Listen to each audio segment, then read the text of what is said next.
messieurs les présidents de comité de gestion, chers enseignants du groupe scolaire, au nom aussi des élèves, remercier le groupe Pastami NMA pour toutes les actions, n'est-ce pas, que ce groupe-là fait, octroie à l'école Bara Gaye. Et je pense que on peut les citer. Ce ne sont pas seulement ces fournitures-là qui en fait constituent des intrants de qualité. C'est vrai que dans les enseignements apprentissages, le premier intrant, c'est l'enseignant en tant que tel. Mais ces fournitures-là constituent des intrants de qualité qui boostent ces enseignements apprentissages. Et je pense que maintenant, c'est une tradition ici, à l'école Bara Gaye, que le groupe NMA Pastami vienne ici, n'est-ce pas, nous remettre ces fournitures. Et sans risque de me tromper, je peux dire que ces fournitures qui constituent des intrants boostent aussi la qualité, n'est-ce pas, de nos enseignements. Et pour preuve, l'école Bara Gaye, depuis des années maintenant, se classe au top, n'est-ce pas, en termes de résultats scolaires.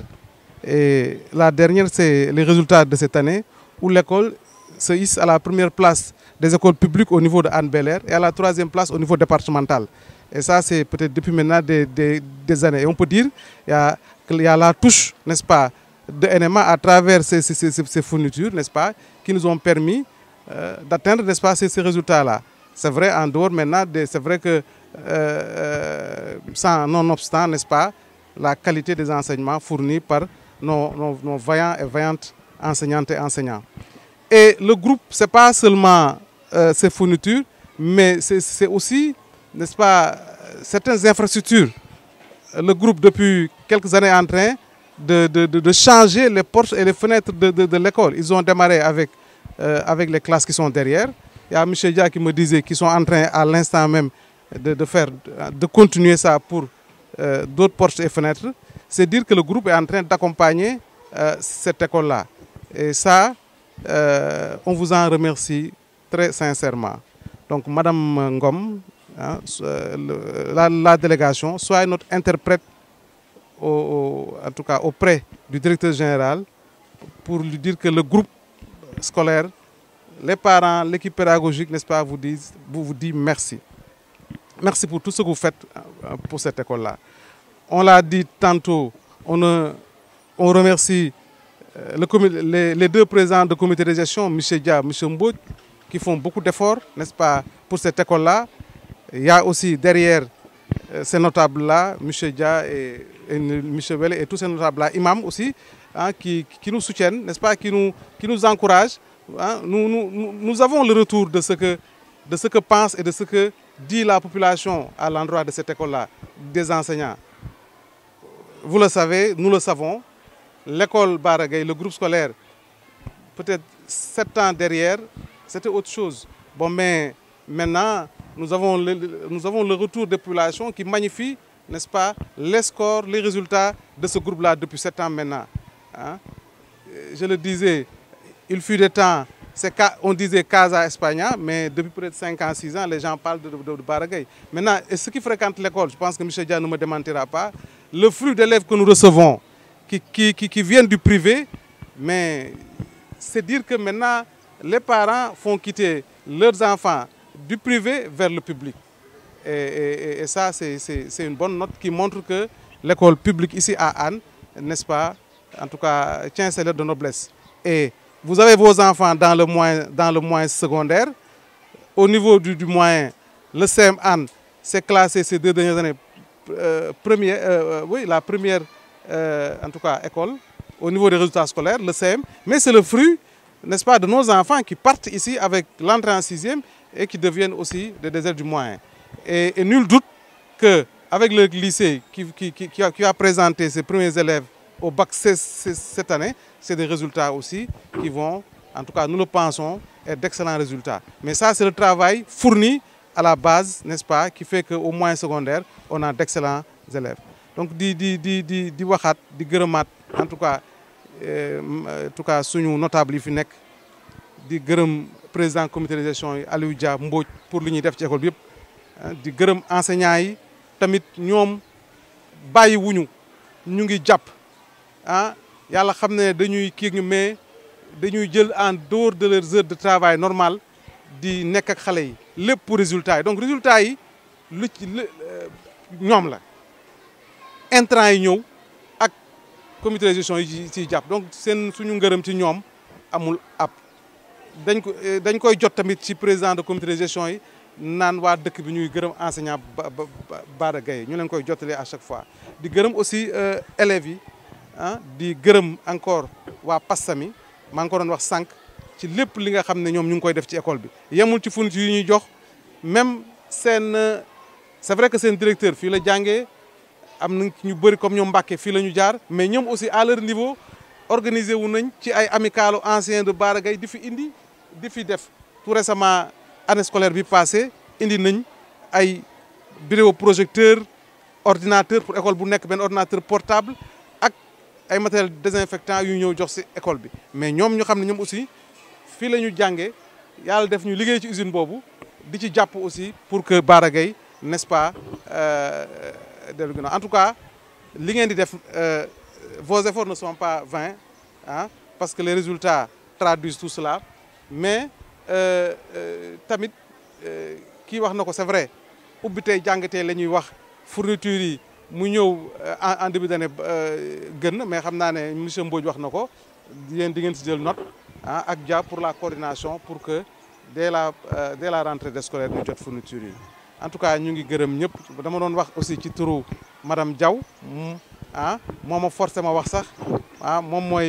mooy kilifa gi ah mais en tout cas ci turam laa doon waxee aussi ah di gërëm ñëpp di sant ñëpp merci. comme mën a bañ a yemale foofu mais dafa am lu may témoigner kii rek nga xam ni tey man baayam laa parce que baayam bi ko jur maamam ak sama papa ñoo bokk ndey ak bay mu nekk na koo xam ne kii nekku fi pour poosam boo déggee ñu wax nekku fi poosam mooy loo jël rek yemale ko sa kër moom bokkul ci ñooñu kon dañ koy ñaanal yàlla fii mu jëm yal na ko yàlla jàppale ci loolu PASSAMI nag bu ñëpp a meloon ni dëkk bu fekkee ñëpp a meloon nañu ni PASSAMI dëkk bi avancé nañ waxante dëgg rek pendant 5 ans lii bis bu nekk mu def ko at mu nekk mu def ko les mêmes personnes rek ñooy ñëwaat defaat la même chose kon Aliou ñu ngi ñaanal PASSAMI yàlla jàppale leen yàlla taxawu leen gis nga àdduna boo ci nekkee del def lu baax loolu nag ñëpp moo la ci wuyu di gërëm nag suñu directeur ñaari directeur yii boo ñëwee ci école bi rek di nga xam ne ñoom ñii représenté nañ dara ci dëkk bi parce que monsieur Sarr mi ak madame Taw donc ñoom boo ñëwee di wax ak ñoom naan leen nangam li ñu bëgg nangam dañ leen accueillir bu rafet enseignants yi daal ñoo ngi leen di ñaanal yàlla guddal seen fan yàlla na yàlla may leen wér parce que li mu bëgg moo ko xam yàlla na ko sunu borom defal ko woon yàlla na ngeen yokk ba yëkka di gërëm nag Aliou bu baax Aliou daal ñu ngi lay ñaanal yàlla parce que nekkuloo fi ki dëkk bi pour lu dugal ci sa poos kon nag ñu lay ñaanal yàlla ku mel nii loo xëcc rek jëmale ko ci dëkk bi loo xëcc rek jëmale ko ci dëkk bi élèves yi xam nañ ko ñoom ñëpp kon nag dañ koy ñaanal yàlla na yàlla guddal seen fan may leen wér di gërëm nag suñu jarbaat bi kii daf ne sama jarbaat non du sa jarbaat rek de jarbaatu ñëpp la parce que fii la juddoo fii la yaroo ñun nekk ay parents kon mooy nañ ko ñaanal yàlla Mbàkke ñu loo bëgg yaa xam yàlla na ko suñu borom defal ñu ngi gërëm ñëpp ñu ngi sant ñëpp di gërëm imam aussi moom itam ñu ngi koy gërëm ñu ngi koy sant loolu laa amoon lu mu koy sànni ngeen baal maax sant yàlla julli si lent bi maa ngi nuyu ñëpp di sant ñëpp di nuyu imam di nuyu délégué de quartier yi notable yi di nuyu waa dëkk parce que PASSAMI du école bi rek lay defal dëkk bi yëpp lay defal bu ne gàmmu PASSAMI jóg bu ne Tiwaawan PASSAMI jóg tam xarit PASSAMI jóg biir dëkk bi am na ñoo xamante ni bu ñu amee problème ay ngénte ba léegi PASSAMI jóg donc PASSAMI yàlla ñu yàlla jàppale kontaan naa trop Aliou bi nag bon je crois que li Mbodj war a wax rek mooy dëgg parce que moom bëggul lu dul dëkk bi am te bis bu bëggee dëkk bi am bu duggoo si PASSAMI defal ko li mu bëgg muy indi ko di ñaanal élèves yi yàlla seen jàng barkeel di ñaanal enseignants yi yàlla bàyyi leen fi ba si kanam kanam te yàlla yokk seen xam-xam ba nu mën a maîtriser li ñuy def xale yi jël si seen xam-xam di gërëm monsieur Sarr ak madame Taw parce que je crois que ñoo géré école bi te gérance dafa métti di leen ñaanal aussi yàlla bàyyi leen fi ba si kanam ak kanam je crois que du ma guddal ko àll du ma guddal àll parce que li mu ko wax yëpp bare na bon am na foo xam ne aussi bu ñu fa àggee rek dañuy wax l'essentiel rek mu jeex maa ngi ñaanal ñëpp di gërëm ñëpp wasalaam. aussi di sama jarbaat bi Ndiaye Mbacke Ndiaye moom vraiment xale bu baax la xale bu jox cër nijaayam la man nijaayam la maa ko mën naa ne maa ko yar donc maa ngi ñaanal di ñaanal waa Pastef mi yàlla bàyyi leen ba si kanam kanam jërë ngeen jëf. kon xam naa li may ubbee jiital sant yàlla julli ci yonent bi alayhi salaatu wasalaam nuyu mbooloo mi fi teew kenn ku si nekk si turam ak santam bàlli leen ak bàll leen ñaan yàlla mi nga xam ne moo yaatu njéggal te bari la ko yàlla na buur yàlla jéggal ñu jéggal suñu way dawlu yëpp ci barke yonent bi. ah lii nag tubaarkàlla macha allah lu war a am la yàlla dogal it mu am kon dañ koy sant yàlla ndax école bi li fi dugg ci ay doomu aadama jàng fi génn dem faneen ba fi mu nekk nii tubaarkàlla macha allah ñun waa Yaraax xeebuñu ko waaye Sénégal xeebu ko kon bu loolu amee ñu am waxtaan buñ fiy def mu am ay teraanga yu ñu jot jaarale ko suñu rakk ji duñu man lu dul lu mu ñu bett ñu ñëw fekke ko lu mu néew néew ñu bokk ci mbooloo mi waaye lu mu néew néew ñu wax ci ñaari baat ñetti baat école bi li ñuy wax dëgg la Bara Gueye li ñu ko tuddee Bara Gueye maay doomu bu mag taawam tubaarkàlla macha allah mu nekkoon fi nag ak ay mag yoo xamee ne mag yu amoon Pastef lañu yu bëggoon dëkk bi mais di ci dox guddi ak bëccëg kon bu ñu demee ba yàlla dogal tey li fi jaar yëpp jaar fa ñu am tey waxtaan fii ak teraanga bu ñu andil ah lu ma bett bu ma ñëwee dana mën a am lu ma ci wax ñaari baat ñetti baat xam naa daal école bii nga xam ne mooy école Bara Gueye ki ñu ko tuddee ci 87 taxaw naa fii wax ne fii ñu oote ki ñu ko tuddee muy Bara Gueye man maay taawam waaye ñu xam ne kon ñi fi ñëw ñëpp oote nañu ci ku ñëpp bokk ootee ko fu ñëpp bokk ñi ko bokk ñëpp réussi kon loolu jot naa sant yàlla ndax Bara Gueye bi muy dund ñëpp ko bokk ak bi mu deyee ñëpp ko bokk école bi yaakaar naa Yaraax amul kenn ku fi amul njaboot gu fi jànge kon Yaraax yëpp a ngi fi kon lu ab dëkk moom nag muy jur xam-xam ñu leen di jàngal xam-xam bu ñu mën a yore nekk ci àddina lu rafetal ko ba keneen ñuy dem te yàlla ni yeex ah bu fekk mag ñi jaaree xale yi jaar fa ñun ñi tey ñu nekk magi dëkk bi te démb ñun ñoo nekk ndawi dëkk bi démb waaye tey ñooy magu dëkk bi ndax suñu morom yi nekk ci dëkk bi tey jii li ko tàmbalee montagne ba kenn ngay dem tubaarkàlla macha allah marinage ba Yaraax ki boobu fépp tey ñun passé nañu 80 ans juróom-ñetti fukki at na ku ko am ci dëkk war kaa xam ñun fii lañu juddoo fii la ñu yoroo yàlla dafa dogal nag ci suñu ndaw booba jàng bariwul ñoom man soo tamee ñoom Samba Gueye ak Matar Gueye suma rakk ñu ngi jàngee Yaraax ki ñu si bëree bëri école bi it yàgg na nag àlla kulli ndax mooy école bi jëkk bu mag boo xam ne xam nañ ko ah kon ñi fi jaar ñëpp nag dañ leen di ñaanal teranga yàlla na buur yàlla defal leen teranga defal ko seen i waajur ndax nag addina kat dafa laaj xam-xam ak liggéey loolu addina daf ko laaj kon nag tubaarkàlla macha allah suñu jarbaat bi suñu rakk ji bu ñëwee barki biir kër ga wax ma ne am nañu tey waxtaan allah kulli alin lu may yéex war naa mën a ñëw taxaw ba ñu gis ma kon nag maa ngi nuyu mbooloo mi nuyuwaat di wax ne yàlla ñu yokk ba yëkk ci barke yonent ci anam yëpp nag ndax am na ñu fi jaaroon bokk na ci suma rakk bële suma frère bële fu nekk ba ñëw fu nekk wax ne ak suma rakk bii ma fekk muy jël kàddu kon nag sa ay gii yàlla jig dëkk bi ci barke yonent bi te it xelal naa ko ndax nag wax naa la barki biig na la li ma la xamee mooy xam naa la ci ay principe yu wóor nekk fii loolu mosuma la see xam kon foo nekk fu mu doon xool nga ko ba mu doy la nga nekk fa te nag addina noonu la nit mënul nekk fépp waaye foo xool ba nga xam ne fii njëriñ nga fi mën nga fee am loo xam ne vraiment mën nga naa yokku dëkk bi nga nekk ca waaye doo loo ko yàlla nit ki mënul am ci àddina yëpp kenn mënu ko am kon nag yàlla na yàlla dooli sutura yàlla na yàlla dooli jàmm yàlla na dooli wér ngeen baal ma xaw salaam waaw ma gërëm nag ñii nga xam ne it tubaarkàlla ñoo ñu yoral wala boog ñoo andi lii xéewal gi ak teranga bi ñoom ñoo ko andi ca ñu ay soxna kon góor baax na jigéen baax na yàlla bul yàlla nag yokk leen ba ngeen yëg ko ci barke yonante bi aar leen tubaarkàlla macha allah ba kenn du leen mënal dara ci barke yonante bi waaye lu ngeen bëgg nag yàlla boole ñu ko defal ci barke yonante bi ngeen baal ma xaw salaam. nga xam ne fii la ñu jaarandoo jàngee kon ñëpp ku fi teew di nuyu bu baax sama ay collègues mooy les élèves parce que fii bi mu fiy dugg élève laa fi duggee woon bi may génn élève laa fi génnee donc je reste toujours élève malheureusement j'ai pas fait l'enseignement pour ñëw jàngale si fi. Ceci dit que aujourd'hui je parle au nom de la marketing de NMA, le groupe NMA, géré qui a vraiment dépêché une de ses membres, à savoir Anta, et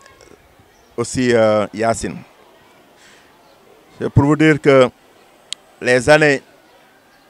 2020, 2021, 2022 sont des années de crise. Et qui sait ce qui est une industrie de transformation alimentaire dont sa matière première est importée avec l'inflation des prix. Si aujourd'hui Pastami, le groupe NMA Pastami parvient aujourd'hui à respecter la tradition ouverture des classes à travers NMA Pastami avec ce don-là, cela veut dire que Pastami occupe une position très importante au niveau de NMA Pastami. Et sur ça, il y a l'historique. Parce que avec au moment où monsieur le directeur Ahmed Amar était là, on organisait, paix à son âme, on organisait une fête de 1er mai. Donc l'idée c'était d'organiser une fête de groupe où les représentants, où les sites de NMA se regroupent au niveau de NMA Maire Pikine pour la fête. Mais nous avons dit que à M. Amar, il y a un héritage. L'héritage, c'est que la fête de 1er mai est une fête célébrée le lieu et les riverains. Donc nous, on ne peut pas se déplacer. Il faut vraiment que Pastami organise une fête pour respecter la tradition du milieu, des lieux. Et il a approuvé. Kon loolu lu am solo la. Peut-être je reviens un peu en wolof. Di leen wax ni ñun lii xew tey ci àdduna bi crise bi dem ñu gis ni vraiment sunu coono am waaye lépp dafa fekk ni marketing bi nga xam ne ñun moom la ñu yor marketingu Pastami NMA bi mu ñëwee ñu wax ko ni ko kat dafa am benn tradition bu am te yéen mës ngeen ci dugal seen loxo mooy tradition ouverture des classes NMA Pastami ak l'école Bara Gueye ñoom dañoo respecter la tradition. bi may wax ak le directeur Abdou il m'a dit la fois passée on n'a pas changé de virgule de leur demande li ñu demandé woon dañ ko changé ci virgule et si on pouvait payer une virgule danañ jënd virgule boobu joxaale leen ko loolu la ma wax. Donc et sur ça bien que Abdou l'a dit mais c'est la marketing qui a tout géré ñëpp xam ngeen structure bi donc ñoom tamit bi ñu ñëwee lii nga xam ne def nañ ko respecté nañ suñ tradition mais tradition boobu du guléet ndax dañu Ahmed Amar yàlla na ko yàlla yërëm bi mu fi nekkee dañuy def 1er mai ñu ni dañuy def 1er mai nañu regrouper site yëpp fële NMA mais Ahmed Amar ci boppam moo dañ ko ni Pastami fi mu nekk gox bi mu nekk ak fa nga xam ni fa la Pastami nekk ñoom dañoo am habitude di def seen 1er mai ensemble maanaam nekkutul benn fête ba nga xam ni feetu travailleur la mais feetu dëkk ba yëpp la Ahmed ci baaxam daal ni kon nañ leen ko respecté donc loolu moom moo leen jox loolu. Je pense que dans des dépêches organisées woon ngeen fi benn kermesse dans les dépêches bi ngeen ñëwee bi ngeen joxee automatiquement dañ leen ko envoyé ñoom tamit ñu seet loolu tenir considération de ça daal di def benn geste kon au nom d'un ancien élève Anta nous vous remercions. Nous remercions vraiment la marketing de NMA di leen wax ni Bara Gaye jox na leen seen loxo di leen wax ni foo leen tellu da leen ñu gestu di leen wax ni day leen ñu jàppale parce que dëkk baa ngi école baa ngi les résultats sont là li ñu defe ñu noonu kon di leen gërëm bu baax effectivement wax nañ ko en infrastructure defoon nañu ay portes actuellement dans l'atelier nous sommes en train de faire des fenêtres et que bientôt inchallah danañ ko indi comme ça monter ko tout ça lépp daal ñoo ngi koy def au nom social mais aussi di gërëm bu baax waa marketing donc Anta vraiment nous vous remercions Yacine nous vous remercions et j'ai terminé comme un ancien élève un représentant des anciens élèves vraiment il y a un groupe audiovisuel qui est là et je demande à tout le monde vraiment d'adhérer au moins d'abonner à leur page YouTube, c'est le groupe Mak TV. Oui, ils font d'excellents résultats, un travail énorme. Je pense que vraiment, au moins, ne serait-ce que avoir chaque fois un clic du groupe fera quelque chose, un pas de plus pour eux. Donc Mak TV, nous vous remercions. Waaw maa ngi leen di nuyu ku ci nekk sa tur ak sa sant di wax fii ni ñu ngi école Bara Gaye doon def benn cérémonie de remise de dons bu nga xam ne Pastami ça fait la 5e année mu koy joxe donc tey ji nii ñu woo woon parents d'élèves yi woo ñëpp pour ñu ñëw fekke ko woo kilifa yi woo notable yi woo ñëpp pour ñu ñëw fekke ko donc Pastami dafay def chaque année mu jox valeur à peu près 2 millions ci fourniture scolaire donc jox ko parents d'élèves yi jox ko élèves yi une école qui fait 1500 élèves donc su fekkee ni dafay def lii duñu def lu dul gërëm leen sant leen voilà di wax ni tey ji nii loolu moom moo ñu fi andi woon di gërëm aussi ñi nga xam ni ñoom ñoo fi nekk di enseignant di directeur d'école muy madame Diaw di Boniface Sarr di gërëm aussi ñëpp ñi nga xam ne aussi ñoom ñoo fi nekk voilà ñëw fii andi fi lii pour xale yi mën a jàng parce que résultat yi nga xam ne moom moo fi am Pastami jàpp na si bu baax parce que Pastami aussi bu fi ñëwee andi lii mais aussi andi ay defar ay fenêtre ak porte yi nga xam ne moom la ñuy def ci école bi te loolu pareeguñ si je pense que ni c'est à saluer donc ñu ngi wax ñëpp ñu ñëw jàpp ci di wax ni am na ay yeneen association yi aussi yu ñu jàpp ci école El Hadj Bara Gaye muy les anciens de Bara Gaye ñi nga xam ne ñoom Jebaaw ñoom Salif Ndiaye ñoom Mbacke Ndiaye mi ñii fi jógee léegi donc di wax ni ñoom jàpp nañ ci école parce que daaw ñoom andi nañ fi ay vidéo andi fi ay ballet andi fi ay microprojecteur donc je pense que ni ñoom jàpp nañ ci école bi tey ñu ngi leen di gërëm di leen ci sant di wax ni aussi waa Mak TV ñëw nañu aussi def couverture bi te laaj ñu dara donc nañ jàpp ci Mak TV voilà ñoom mi nga xam ni moom moo nekk ci dëkk bi ñu ay doomu dëkk bi aussi donc ñooñu jar nañu jàppale en tout cas képp ko am événement bu mel nii na leen woo ñu def sa couverture